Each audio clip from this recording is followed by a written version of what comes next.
السلام علیکم ورحمۃ اللہ وبرکاتہ۔ معزز سامعین و ناظرین، گجرات کے فرما رواؤں میں سلطان محمود بیگرا ایک سلطان اور ایک بادشاہ گزرے ہیں۔ یہ ایک عالی دماغ اور رقیق القلب اور عبادت گزار حکمران گزرا ہے۔ ایک مرتبہ سلطان محمود بیگرا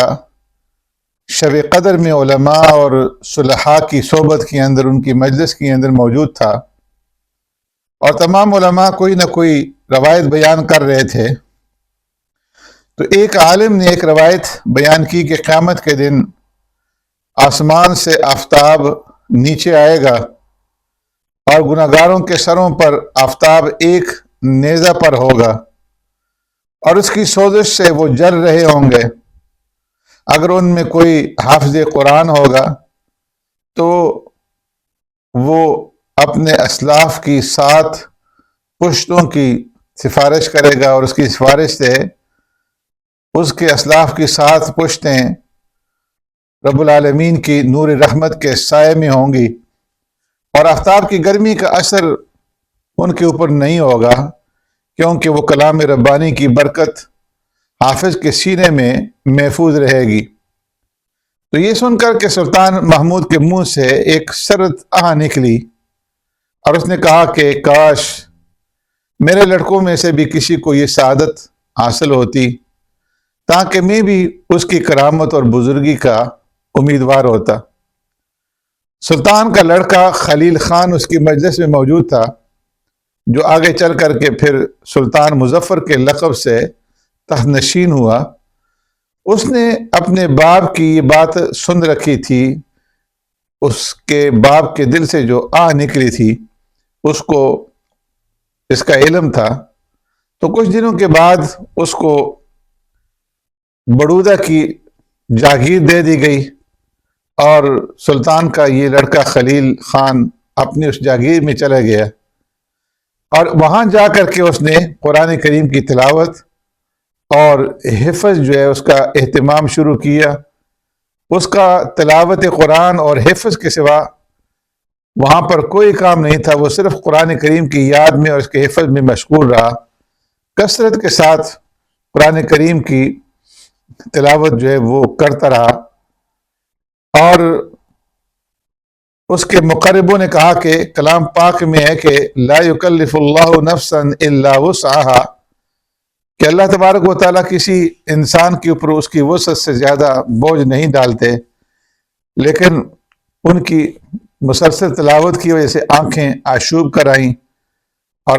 ان سے ان کے ساتھیوں نے کہا کہ آپ تلاوت اور شب بیداری کم کر دیں اور آرام کریں، تاکہ آپ کی آنکھوں کے اندر جو سرخی اتر آئی ہے تو یہ سرخی ختم ہو جائے۔ تو جواب میں خلیل خان نے کہا کہ اگر میری آنکھوں کی سرخی قرآن کریم کی تلاوت اور شب بیداری کی وجہ سے ہے تو یہ سرخی دنیا اور آخرت میں مجھے سرخرو کرے گی۔ چنانچہ اس نے پوری محنت اور اہتمام کے ساتھ قرآن کریم کو حفظ کرنا شروع کیا، اور 1 سال کے اندر اس نے پورا قرآن کریم حفظ کر لیا۔ سال کے بعد جب رمضان المبارک کا مہینہ آیا تو خلیل خان رمضان المبارک میں اپنی باپ کی خدمت میں حاضر ہوا، اور عرض کیا کہ ابا جان اگر آپ حکم فرمائیں تو میں تراویح کے اندر آپ کو قرآن کریم سناؤں اور ختم قرآن کریم کروں۔ بادشاہ کو جب یہ معلوم ہوا کہ میرے بیٹے نے قرآن کریم یاد کر لیا ہے تو اسے انتہائی خوشی حاصل ہوئی۔ بیٹے نے رمضان المبارک کے مہینے میں اسے قرآن کریم کی تلاوت سنائی تراویح کے اندر، اور کئی بار اس نے قرآن کریم تراویح کے اندر ختم کیا۔ سلطان نے اپنے بیٹے خلیل خان کا شکریہ ادا کیا اور کہا کہ میں کس طریقے سے کن الفاظ میں تمہارا شکریہ ادا کروں کہ آپ نے اپنے اسلاف کو قیامت کے دن کی گرمی سے نجات دلا دی۔ اس کا بدلہ دنیا کے اندر صرف یہی ہے کہ میرے ہاتھ میں بادشاہت ہے، اور یہ بادشاہت میں آپ کو دے دوں۔ یہ کہہ کر کے وہ اپنے تخت سے اٹھا، اپنے بیٹے کو تخت پر بٹھایا اور خود دوسرے تخت پر جا کر کے بیٹھا، اور تمام احالیوں اور موالیوں، وزیروں، امیروں اور لشکریوں کو انہوں نے دعوت دینے کا اہتمام کیا، اور ایسی دعوت دی کہ اس کے بارے میں کہا جاتا ہے کہ ویسی دعوت کبھی بھی نہیں ہوئی۔ تو یہ جذبہ تھا سلطان محمود کا، جو قرآن کریم کے متعلق ان کے دل کے اندر پیدا ہوا کہ کاش میرا بیٹا کوئی حافظ قرآن بن جاتا، اور بیٹا بھی ایسا سعادت مند تھا خلیل خان کہ اس نے باپ کی اس خواہش کو پورا کیا اور قرآن کریم حفظ کر کے اپنے باپ کو تراویح کے اندر قرآن کریم سنایا بھی۔ تو معلوم ہوتا ہے کہ جب انسان کے دل کے اندر ایسا جذبہ ہو، معاشرے کے اندر اگر ہر ایک انسان کے دل کے اندر ایسے جذبات پیدا ہو جائیں قرآن کریم کے متعلق، تو معاشرے میں ایک حافظ قرآن اور عالم دین کا اعزاز اور اکرام اور اس کا مرتبہ اور مقام جو ہے وہ صحیح مرتبے اور مقام کے اوپر فائز کیا جا سکتا ہے جس کا وہ مستحق ہے، اور حصول علم دین کی اہمیت جو ہے وہ سمجھ میں آ سکتی ہے۔ لوگ حافظ قرآن کو آج اس نگاہ سے نہیں دیکھتے